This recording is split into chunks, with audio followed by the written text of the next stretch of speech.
Assalamualaikum warahmatullahi wabarakatuh. Banyak sekali pertanyaan jamaah, Ustadz kasih kami channel untuk kajian anak-anak muda. Di antara anak muda berasal dari Aceh, luar biasa. Channelnya Maulizul Akbar Nak. Tonton, subscribe, like, share, komen.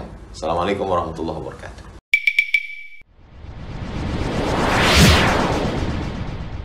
Warahmatullahi wabarakatuh.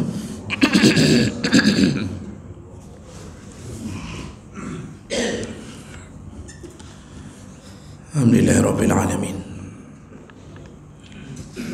Wa bi ni'matihi tatimmu as-salihat. Asyhadu an la ilaha illallah wahdahu la syarika lah wa asyhadu anna Muhammadan 'abduhu wa rasuluhul karim. Allahumma salli wa sallim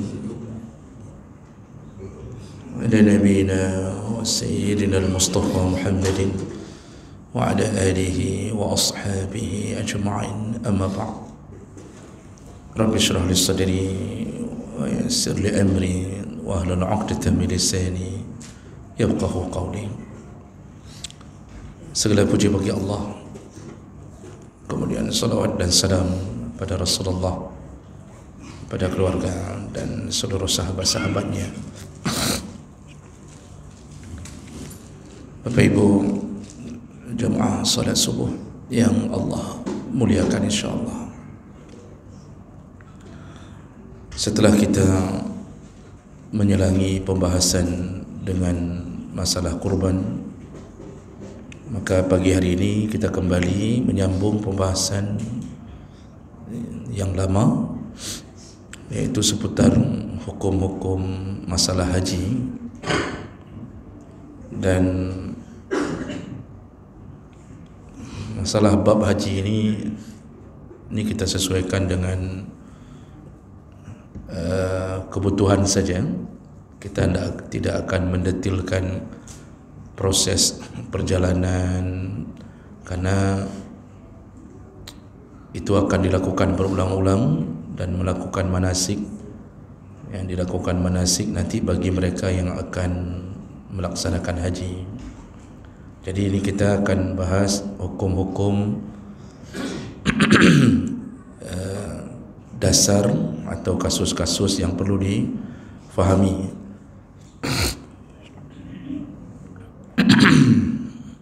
Apalagi jemaah haji sudah mulai berpulangan. Di pertemuan kita yang terakhir, kita membahas tentang hukum membadalkan haji. Jadi bagaimana hukumnya meminta jasa seseorang untuk melakukan haji di atas nama kita. Jadi sekali lagi, sekedar mengingatkan ulang pelajaran yang telah berlalu, bahawa masalah membadalkan haji, jumhur ulama selain mazhab Malik itu membolehkan membadalkan haji, baik dalam keadaan orang yang dibadalkan masih hidup ataupun sudah meninggal dunia.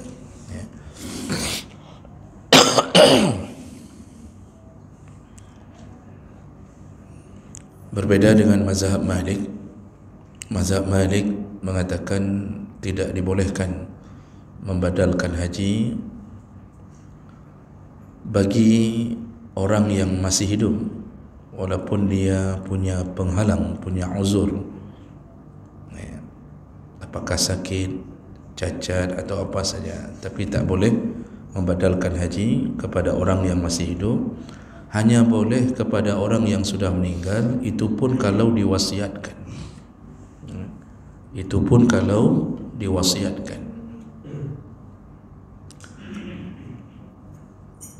Nah, jumhur ulama yang mengatakan boleh di masa hidup dan sudah meninggal, itu berpegang pada banyak dalil, dan kita sudah sebutkan satu persatu tentang bagaimana seorang anak menemui Rasulullah SAW, lalu dia mengatakan, wahai Rasulullah, ayahku sudah berkewajiban haji namun telah dijemput lebih dahulu oleh Allah, artinya sudah meninggal dunia, afa hujja alai, apakah aku boleh menghajikan atau berhaji di atas namanya? Maka jawaban Nabi, kalau seandainya engkau punya hutang, kata Rasulullah, apakah engkau seandainya orang tuamu punya hutang, apakah engkau wajib membayar hutangnya? Kata anak ini, tentu ya Rasulullah. Maka begitulah, hutang kepada Allah lebih utama untuk dibayarkan. Jadi Nabi ingin mengatakan bahwa orang yang sudah pernah punya kesempatan masuk kategori wajib haji tapi belum sempat melakukannya di masa hidup dan didahului dengan kematian, maka itu dianggap hutang kepada Allah. Maka hutang kepada Allah lebih didahulukan untuk dibayarkan, kata Rasulullah. Jadi hadis-hadis itu menunjukkan tentang adanya badal haji. Lalu juga Rasulullah ketika sedang melakukan tawaf, beliau mendengarkan seseorang menyebutkan kalimah labbaika an syubrumah, labbaika an syubrumah. Jadi orang ini mengatakan, aku telah mendatangimu di atas nama Syubramah. Lalu Rasulullah nanya sama orang ini, siapa Syubramah? Katanya, saudaraku ya Rasulullah. Kata Rasulullah, berarti dia ingin menghajikan atas nama Syubramah. Lalu Rasulullah mengatakan, afahajjatta, apakah engkau telah berhaji? Orang ini menjawab, belum ya Rasulullah. Lalu Rasulullah mengatakan, kalau begitu hajikan dirimu dulu, baru engkau menghajikan Syubramah. Berarti ini juga dalil Rasulullah tidak melarang menghajikan orang, tetapi syaratnya hajikan dulu diri sendiri. Ini yang perlu kita ingat kembali. Jadi satu-satunya mazhab yang mengatakan berijtihad tidak ada yang namanya badal haji adalah mazhab Malik. Jumhur ulama membolehkan, dan itu dengan dua syarat, Bapak Ibu. Yang pertama, kalau dia masih hidup, dia boleh membadalkan haji dengan syarat dia terkena ma'dub, bukan maghdub. Jadi bukan maghdub itu dimurkai, ini ma'dubun. Apa itu ma'dub? Yaitu dia masih hidup tapi sudah tak bisa lagi melakukan haji. Apakah sakit, cacat, misal kecelakaan sehingga kakinya tak bisa lagi diajak berjalan, atau stroke, atau apapun yang dia sudah tidak mungkin lagi. Di situ dibolehkan segera membadalkan hajinya bagi yang sudah mampu. Itu syarat pertama, boleh badal haji. Syarat kedua, apabila di masa hidup sudah pernah mendapatkan wajib haji, jadi sudah wajib haji, rupanya tidak sempat berangkat, apalagi keadaan negara membuat regulasi berangkat sampai 20 atau 30 tahun yang akan datang. Lalu meninggallah beliau ini, maka karena dia sudah pernah berada di posisi wajib haji tapi duluan meninggal, di situ hendaknya diambil dari harta si mayat untuk menghajikan si mayat. Itu termasuk hutang kepada Allah. Tak boleh ahli waris membagi seluruh warisan kecuali menyelesaikan hutang dan wasiat. Hutang itu termasuk hutang kepada Allah dan hutang kepada sesama manusia. Itu termasuk golongan yang boleh membadalkan. Baik, itu pelajaran kita yang terakhir. Berikutnya,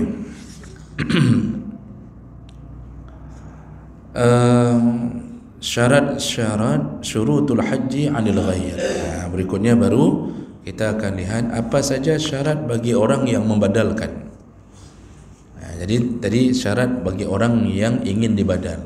Sekarang si pembadal, apa saja syarat-syaratnya yang menyebabkan dia sah atau boleh membadalkan orang. Yang pertama, ayyakuna al-asil ajizan an ada'il haji binafsih. Orang yang menyuruh, ini syarat bagi si pembadal, harus lihat dulu orang yang suruh. Orang yang suruh atau yang meminta untuk dibadalkan itu benar-benar ajizan an ada'il hajj, tak mampu untuk melakukan haji. Seperti kita sebutkan tadi, tak mampu, di masa hidup sudah tak mampu atau bahkan didahului dengan kematian. Itu syarat pertama.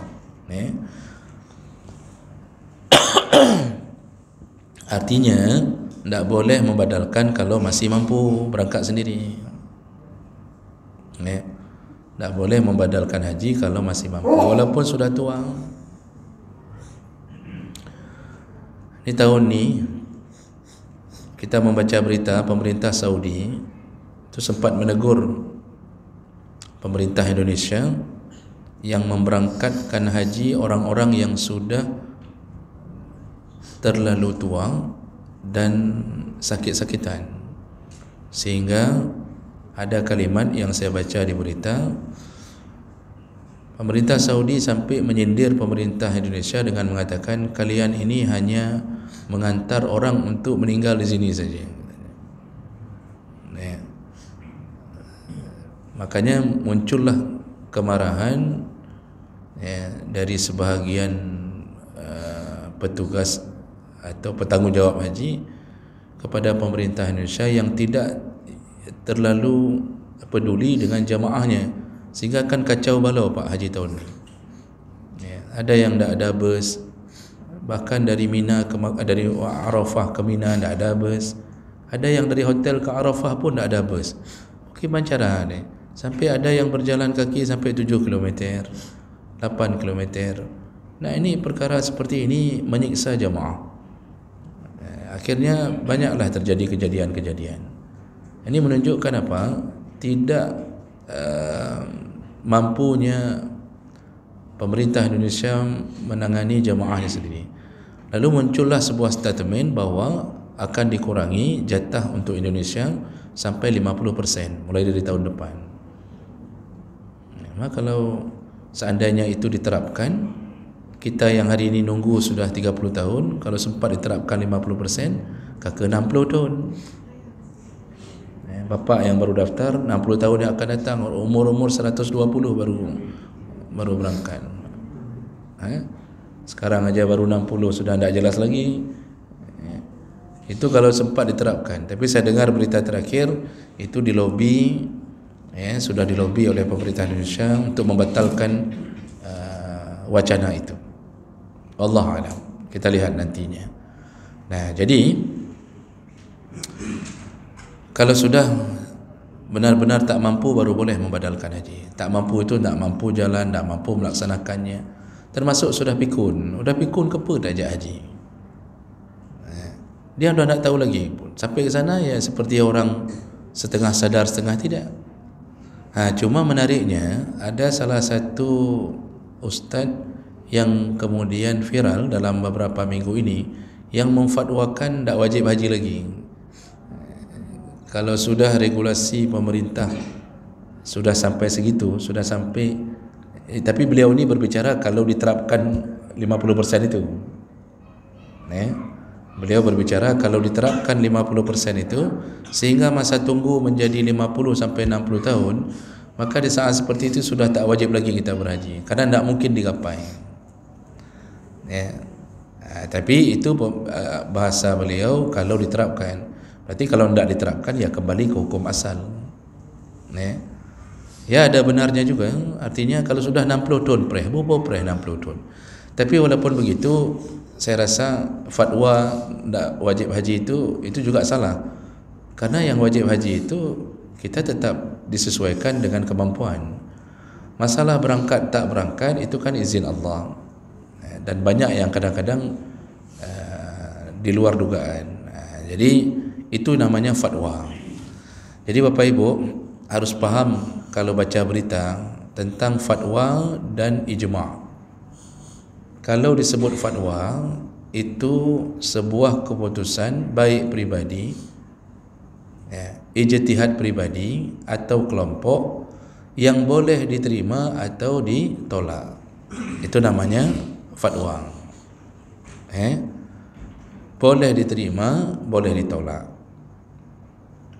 Kan sering dengar fatwa MUI. Itu fatwa itu. Fatwa MUI. Fatwa Syekh Fulan. Fatwa itu kalau fatwa boleh terima, boleh tidak. Artinya kita kalau kita lihat memang ada pandangan lain, tak mau kita terima pandangan ini, itu tak mengapa dalam masalah fatwa. Tapi kalau disebut ijma', itu yang tak boleh ditolak. Ijma' itu nomor 3 setelah Al-Quran, hadis, keputusan paling kuat itu ijma'. Jadi kalau sudah misal sebut ijma' para ulama menyebutkan bahawa begini-begini, itu sudah keputusan setelah Al-Quran dan hadis adalah ijma'. Jadi disepakati, itu tidak bisa ditolak. Tapi kalau fatwa, ya silahkan. Apalagi fatwa-fatwa yang kadang-kadang ya sesuai keinginan pribadi saja. Jadi jangan salah-salah seakan-akan fatwa itu menjadi sebuah keputusan akhir. Dia berbeda. Maka kita perlu belajar usul fiqh untuk mengetahui mana yang disebut ini, ijtihad mana, fatwa mana, begitu-begitu. Itu nanti pelajarannya di dalam usul fiqh. Nanti kita mungkin bisa saja kita belajar usul fiqh setelah menghabiskan semua bab di dalam fikih ini. Sekitar 2039 lah Pak, insyaAllah. Baik, jadi itu syarat pertama tadi. Orang yang menyuruh badal betul-betul tak mampu melakukannya. Kemudian syarat kedua, orang yang menyuruh badal itu memang orang yang wajib haji. Jadi seandainya ada seorang fakir miskin, karena dia melihat bahawa badal lebih murah daripada yang aslinya. Jadi kalau yang asli itu kan 45 jutaan Pak. Dia lihat pengumuman bahwa kalau badal tu ya paling 11 juta, 12 juta. Ya, itu pun tergantung di mana posisi orang yang membadalkan. Kalau posisi orang membadalkannya di Makkah, maka bisa lebih murah. Kan begitu. Jadi ada orang fakir, dia mengira menyopeng sang 6 juta, nyosip ke badal katanya. Lalu dia minta untuk dibadalkan karena murah. Nah, misalkan ini tidak boleh karena dia sendiri bukan pada posisi orang yang wajib haji. Jadi yang boleh membadalkan itu dia sendiri adalah orang yang memang sudah terkena kewajiban haji. Orang fakir, miskin itu tidak terkena kewajiban haji. Maka salah satu kebobrokan pemerintah negeri Konoha ini adalah membuka lowongan untuk talangan haji. Jadi Bak Mita Peng tidak memikirkan syariat. Memang parah negeri ini Pak. Kalau bukan kita yang presiden, parah. Kalau kita presiden, bisa jadi lebih parah. Coba Bapak lihat, Ibu lihat, gara-gara dibuka talangan haji, itu talangan haji sudah pernah dibuka, lalu pernah ditutup kembali, lalu dibuka lagi. Orang cukup dengan membayar DP sudah bisa daftar haji. Akhirnya berebutlah orang-orang yang tak mampu haji untuk bisa mendapatkan kursi hanya dengan membayar DP. 5 juta sudah dianggap sudah layak dapat kursi. Dia cuma bayar DP aja. Nanti cicilan berapa yang mampu, sedikit-sedikit. Padahal dia tak mampu haji. Dia bukan golongan yang wajib haji. Gara-gara dibuka lowongan itu, akhirnya apa yang terjadi? Terjadilah antrian sampai 30 tahun. Orang-orang yang sudah mampu haji pun terpaksa nunggu di belakang gara-gara banyaknya orang yang mendaftar haji. Nah, itulah kebodohan talangan haji. Nah, jadi demi apa itu? Bukan demi memudahkan, demi mempermudah Mita Peng. Karena kan semua dana-dana haji sambil menunggu orangnya berhaji itu kan dijadikan sebagai deposito. Man bayangkan Pak, pemerintah itu tidak mikir halal haram. Ketika didepositokan uang-uang orang yang sudah daftar, Misalnya kita daftar 25 juta. Bayangkan di Aceh saja bisa sampai berapa ribu orang daftar. Belum lagi di seluruh Indonesia. Berapa uang yang tersimpan di tangan pemerintah itu didepositokan. Lalu mulailah bunga dari deposito itu digunakan. Kalau masa Siyakut itu bukan bunganya saja Pak, uang-uang hajinya digunakan oleh dia. Dia nak tahu lagi ke mana itu. Kenapa masih bebas? Ya karena dia punya kekuatan, ya, masih bersama dengan para pemimpin yang lama, masih punya anak kaki, ya. Begitulah keadaan negeri ini. Jadi jemaah melakukan Allah Subhanahu wa taala, syarat kedua baru boleh dibadalkan memang sudah wajib haji. Maka orang fakir tidak boleh membadalkan karena dia sendiri pun belum wajib haji kecuali berubah keadaannya. Kemudian syarat ketiga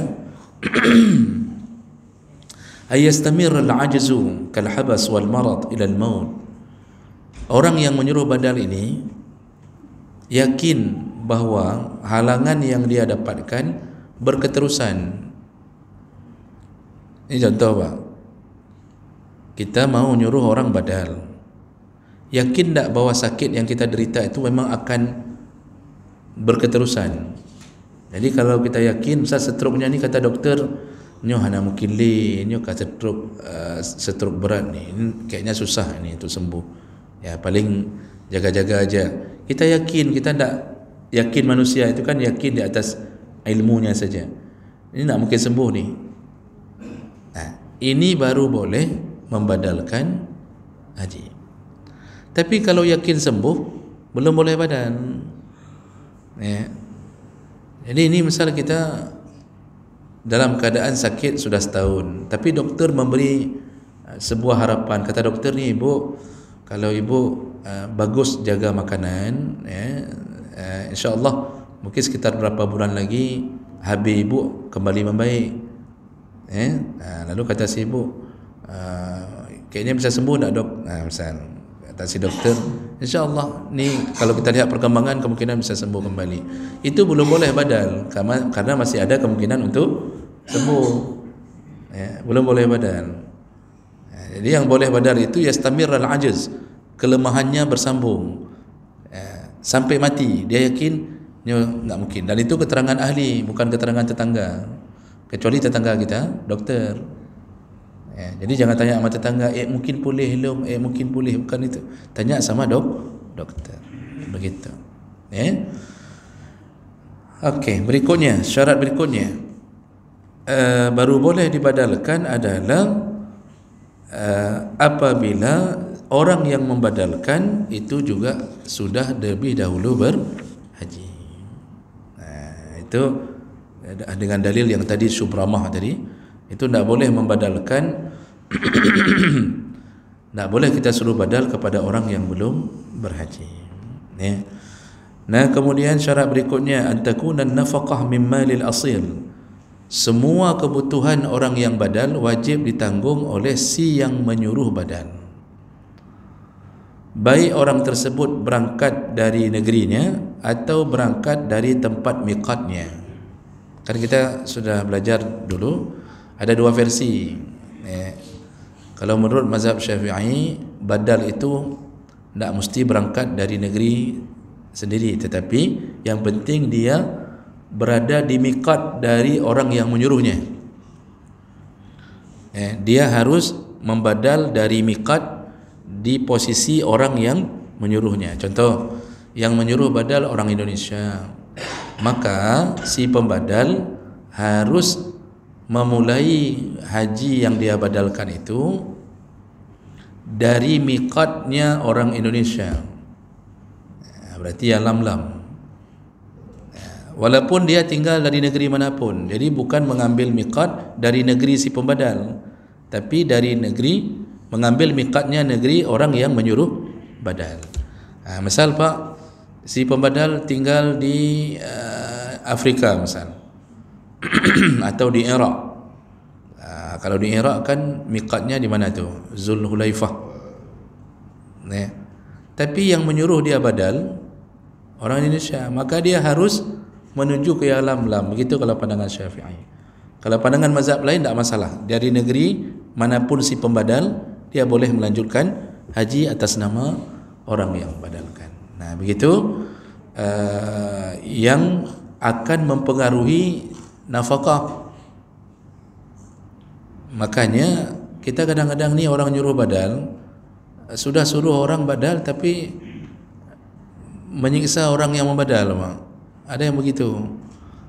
Misal ketika kita suruh badal sama mahasiswa lah, misal apakah mahasiswa Mesir, mahasiswa di Madinah, Mekah, sekarang kita suruh badal, lalu kan dia menghitung kebutuhan selama berapa hari di sana, makan segala macam, dia hitung. Setelah dia hitung, dia kasih tahu, Pak, ini kalau kami berangkat dari Mesir ya habislah sekitar 15 jutaan. Lalu kita nego, Dek, mahal kali 15 juta, Dek. Boleh tak kalau sekitar 5 juta aja? Misal kata mahasiswa besar ni ajak kero ni. Nah, ini adalah kadang-kadang kebiasaan orang yang menyuruh badal. Sudah suruh orang tapi tak mau menafkahi orang yang badal. Padahal semua kebutuhan orang yang badal itu ditanggung dari awal keberangkatan sampai selesai.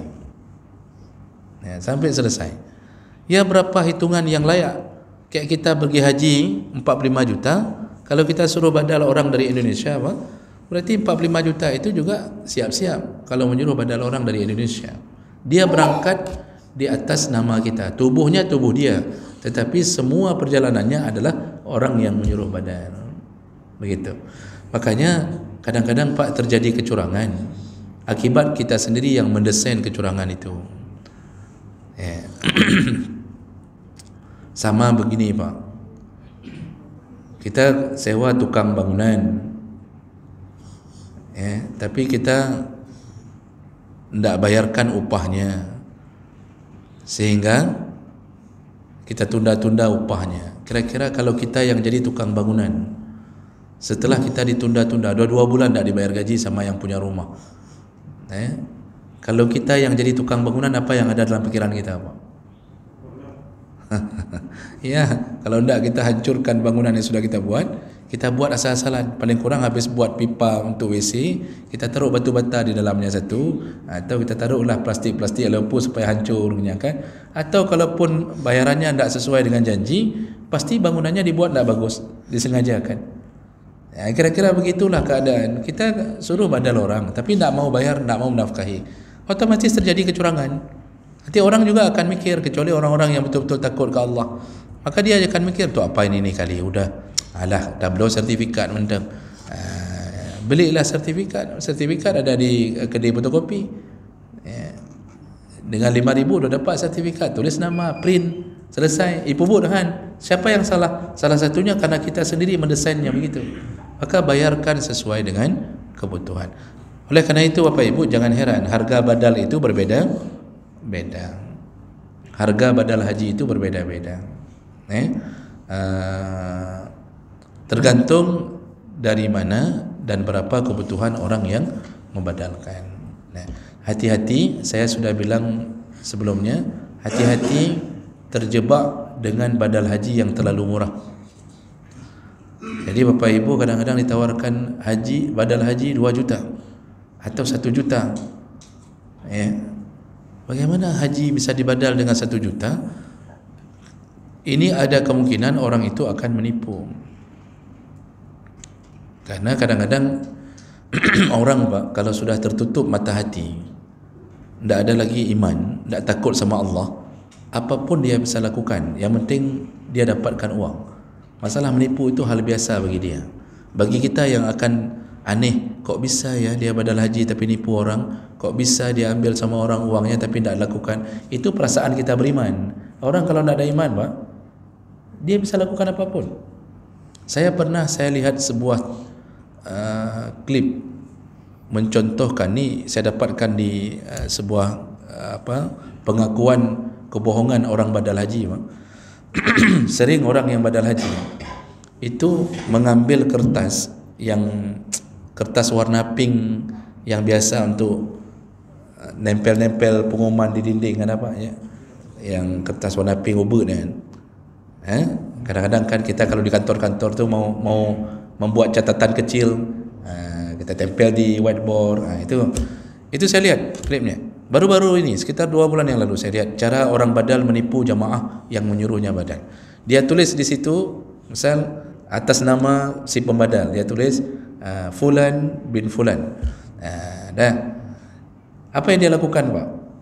Dia ambil kertas tu, lalu dia berdiri di dinding yang ada tempelan stiker wallpaper Kaabah, wallpaper Masjidil Haram yang besar-besar tu. Dia taruh tangannya, dia pegang kertas ni begini, dia taruh tangannya di sini, lalu disuruh foto sama kawannya. Jadi seakan-akan dia termasuk bahagian jamaah yang sedang di dalam foto itu. Edit sedikit, kirimkan kepada pemilik. Jadi si pemilik mengira, oh alhamdulillah sudah dilakukan. Dia sudah berada di antara kawanan, karena dekat dengan foto kan dia yang paling nampak, yang lain kan kecil-kecil, padahal isi foto semua. Dan begitu dikasih tahu sama si ini, membongkar kebohongan sindikat badal haji ni, Pak. Ternyata kertas itu di atas meja, Pak, ada sekitar 30 kertas. Berarti dia mengambil dari 30 orang hanya foto-foto saja, kirim. Dia ambil lagi nama yang lain, dia kirimkan. Padahal tidak dilakukan. Kalau tidak dilakukan, kita yang suruh badal dapat gelar haji tidak? Artinya bukan gelar haji, hajinya maksudnya. Dapat dapat tidak maksud sudah berhaji? Yang tidak dapat. Yang sudah berhaji saja kalau tidak wukuf di Arafah tidak dapat. Apalagi yang ditipu-tipu. Jadi apa yang kita dapatkan? Kita dapat pahala kena tipu. Jadi tidak dapat pahala haji, dapat pahala kena tipu. Ya nanti di akhirat, ya dengan dialah urusannya. Kalau haji belum, makanya jangan terjebak dengan haji yang terlalu murah. Nah, ini saya dapatkan bahawa di mahasiswa Arab Saudi, ini anak kita juga baru pulang ni, si Iqbal, itu saya dapatkan di websitenya. Mahasiswa Arab Saudi sekarang sudah membuka diri, Pak, untuk membadal haji. Jadi itu lebih terjamin, Pak. Mahasiswa-mahasiswa yang Madinah, Mekah, saya lihat di PPMI Saudi itu mereka membuka diri, yang mau badal itu daftar jauh-jauh hari. Nanti baru ditentukan hajinya, dan itu mereka melakukannya. Ya, jadi yang mau badal itu daftarkan ke mereka. Itu kejelasan lebih lanjut nanti tanyakan kepada anak kita Iqbal. Ini baru pulang dari Madinah nih beliau. Jadi jangan asal-asalan menyuruh untuk membadal haji. Apalagi kita punya orang tua yang sudah lemah, nak sanggup, anaknya sayang sekali, mama udah pernah kaya tapi belum badal haji. Ya sudah kita badalkan. Tiba-tiba kena tipu. Kayak mana perasaan, Pak? Sudah kita suruh badal kena tipu. Baik, jadi semua nafkah wajib ditanggung oleh orang yang menyuruh badal. Nah, kemudian syarat berikutnya, niyatun naib anil asil 'indal ihram. Orang yang membadalkan haji itu dia harus berniat seluruhnya di atas nama orang yang menyuruh badal. Jadi ketika dia membacakan niat, kan kita kalau berhaji itu kan kita diwajibkan niat ketika mengambil di miqat, mengambil ihram di miqat.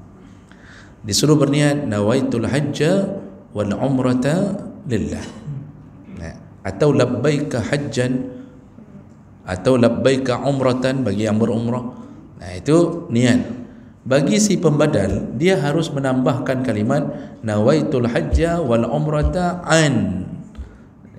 Saya berniat haji dan umrah di atas nama siapa? An Mulyono misal.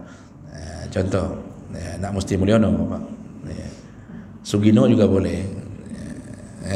Jadi itu dia harus meniatkan di atas nama orang, dan mulai dia bergerak dia adalah orang itu.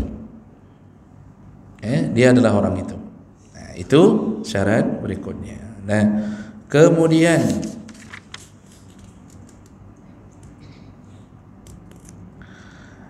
ayyahruma minal miqat allan-nahwi alladhi talaba bihi al-asil. Hendaknya dia berihram dari mana, dari miqat yang diminta oleh orang yang menyuruh berhaji. Ini kalimat ini seperti saya jelaskan tadi, ada perbedaan pandangan. Tetapi selayaknya orang yang membadalkan haji itu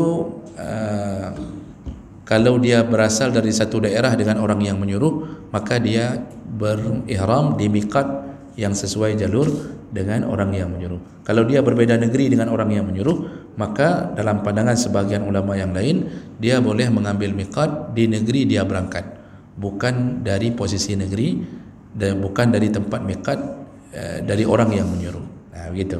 Itu ada khilaf. Artinya masih dibolehkan. Kemudian berikutnya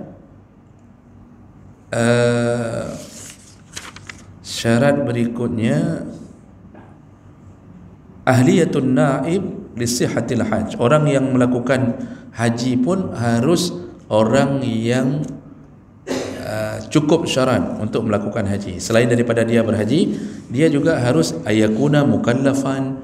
Orang yang membadalkan itu harus mukallaf, iaitu baligh, berakal, lalu sehat badan. Jadi tidak boleh menyuruh membadalkan haji kepada anak-anak. Karena dia sendiri pun tak cukup syarat untuk membadalkan haji. Kemudian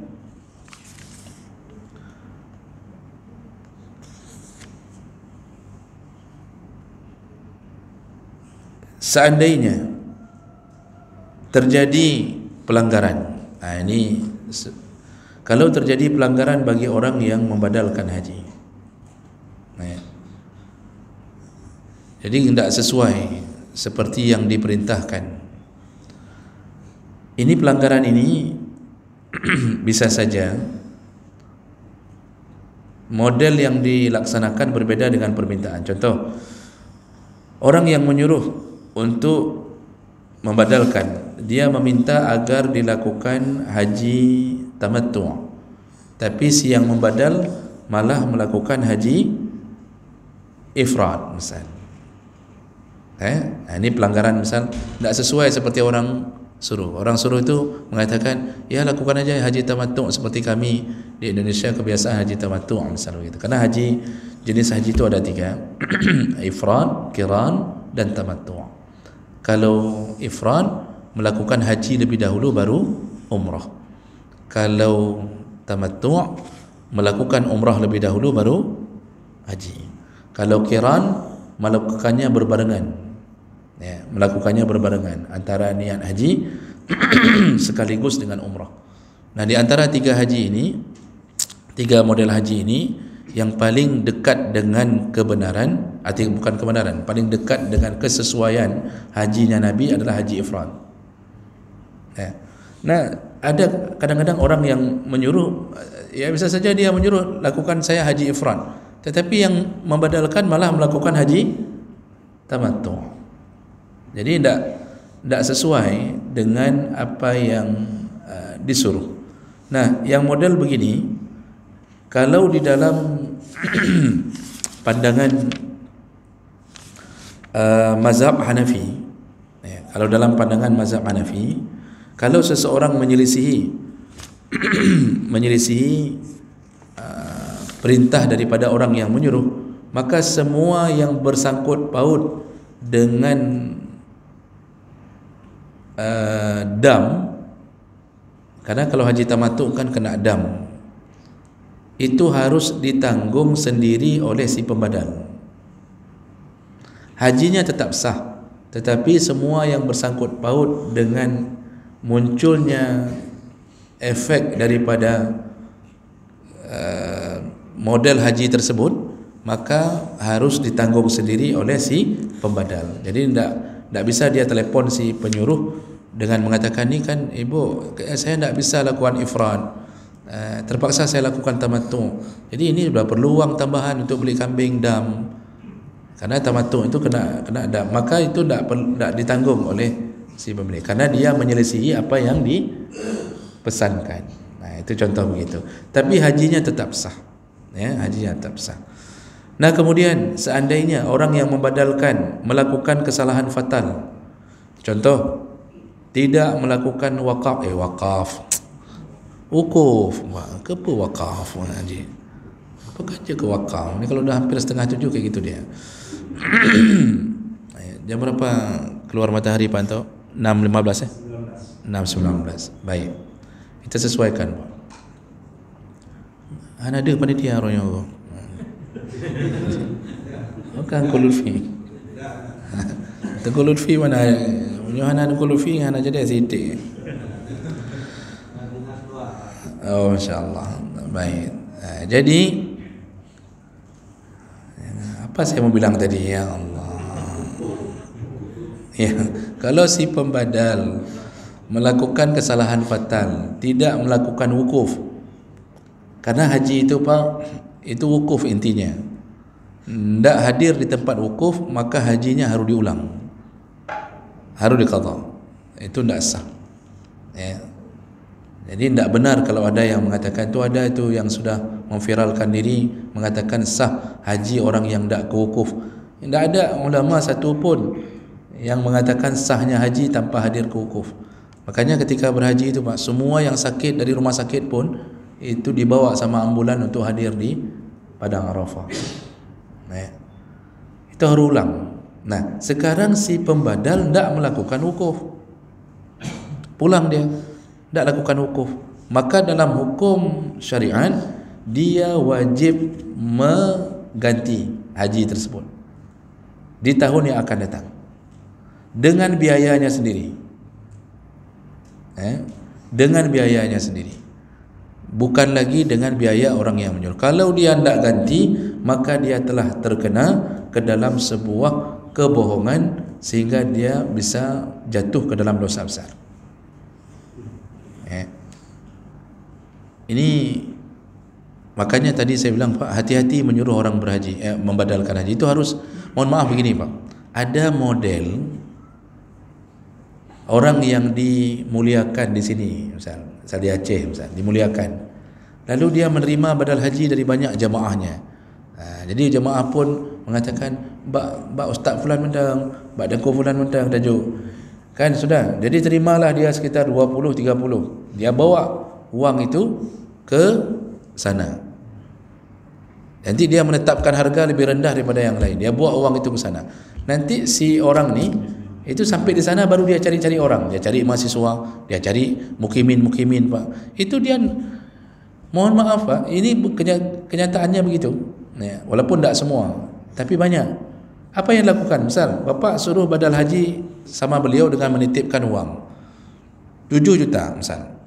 Dia bilang 7 juta sudah okey, aman ya. Sampai di sana dia cari orang, apakah mahasiswa, apakah orang-orang tempatan. Nanti dia buat nego Pak. Dia nego, maksudnya begini, badal haji ya, tolong ya, ada orang yang suruh badal haji.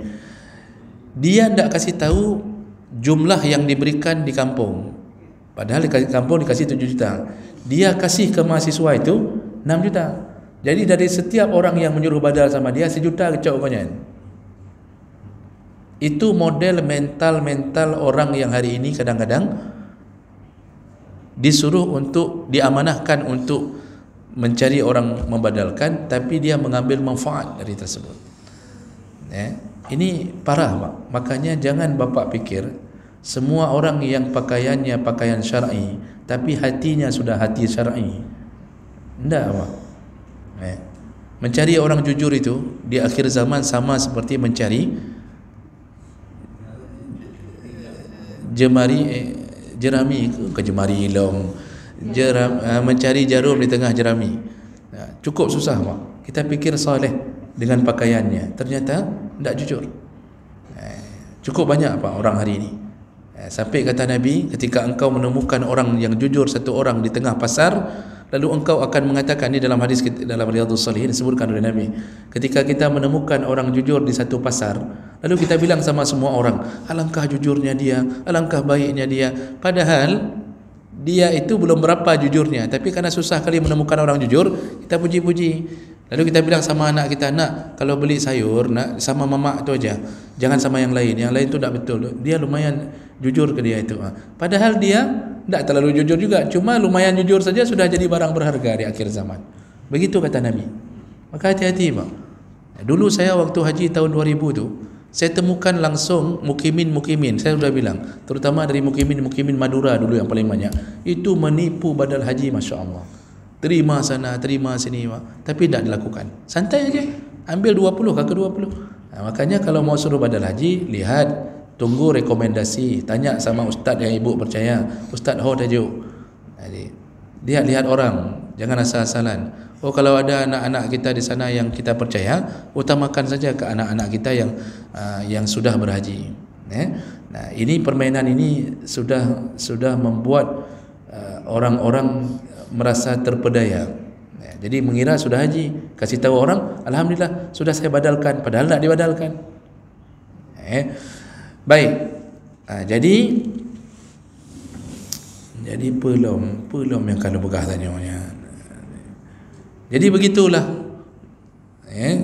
tentang orang yang wajib mengganti, si pembadal wajib ganti kalau dia melakukan pelanggaran terhadap apa yang diwajibkan haji kepadanya. Nah, baik.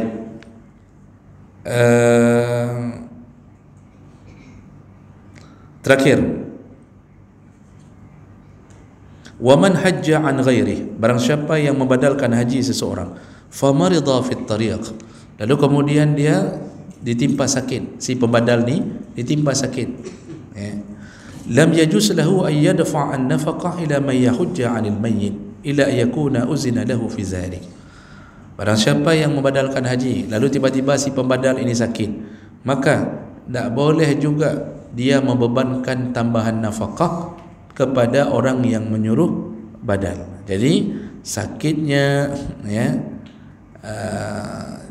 semua yang dia alami itu sudah komplit dalam pembayaran awal. Kalau terjadi sesuatu, dia tiba-tiba sakit, maka ongkos berobat si pembadal tidak masuk ke dalam ongkos badal haji. Jadi dia tidak bisa telefon kepada si penyuruh badal, Bu, saya sakit, ini obat ni butuh sekitar 2 juta. Itu tidak ada urusan orang menyuruh itu. Kalau mau sakit, sakitlah. Tapi tidak ada urusan. Yang disuruh adalah badal haji, bukan badal sakit. Jadi sampai segitu para ulama menyatakan tentang hubungan antara si pembadal dengan orang yang menyuruh badal.